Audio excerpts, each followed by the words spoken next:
26 इन्द्रद्युम्नः पाण्ड्यकण्डादिराज त्वद्भक्तात्मा चन्दनात्रौ कदाचित् त्वत्सेवायां मग्नधीरालुलोके नैवागस्त्यं प्राप्तमादित्यकामम्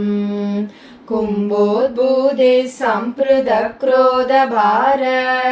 स्तप्तात्मा त्वं हस्तिभूयं भजेति शप्त्वादैनं प्रत्यगात्सोऽभिलेभे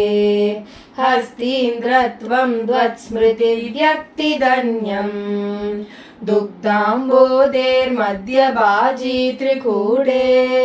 क्रीडन् शैले यूथभोऽयं वशाभिः सर्वान् जन्तूनत्यवर्तिष्ठ शक्त्या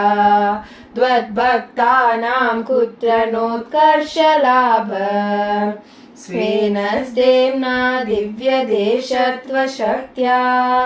सोऽयं केदा न प्रजानन् कदाचित् शैलप्रान्ते घर्मदान्तः सरस्यां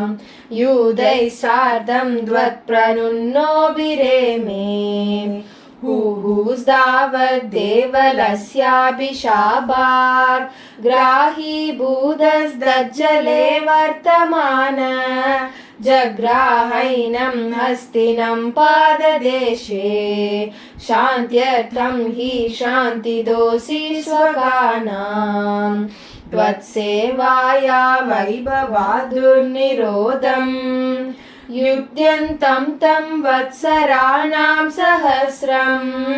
प्राप्ते काले त्वत्पदैकाग्र्यसिद्ध्यै नक्राक्रान्तं हस्तिवर्यं व्यदास्त्वम् आर्तिव्यक्तप्राक्तनज्ञानभक्ति शुण्डो क्षिप्तैः पुण्डरीकैः समर्चन्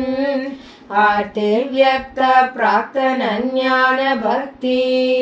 शुण्डो क्षिप्तैः पुण्डरीकैः समर्चन् आर्तिव्यक्तप्राक्तनज्ञानभक्ति शुण्डो क्षिप्तैः पुण्डरीकैः समर्चन् पूर्वाभ्यस्तं निर्विशेषात्मनिष्ठं स्तोत्रश्रेष्ठं सोन्वकादीत् परात्मन् सर्वत्र गोविन्द नाम संकीर्तनं गोविन्द गोविन्द श्रुत्वा स्तोत्रं निर्गुणस्तं समस्तं ब्रह्मेशाद्यै नाहमित्यप्रयाते सर्वात्मा त्वं भूरि कारुण्यवेगात् दार्श्यारूढः प्रेक्षितो भूः पुरस्तात् हस्तीन्द्रं तं हस्तपद्मेन धृत्वा शक्रेण त्वं नक्रवर्यं व्यधारि गन्धर्वेऽस्मिन् मुक्तशापे सहस्ती त्वत्सारूप्यं प्राप्यते दीप्यते स्म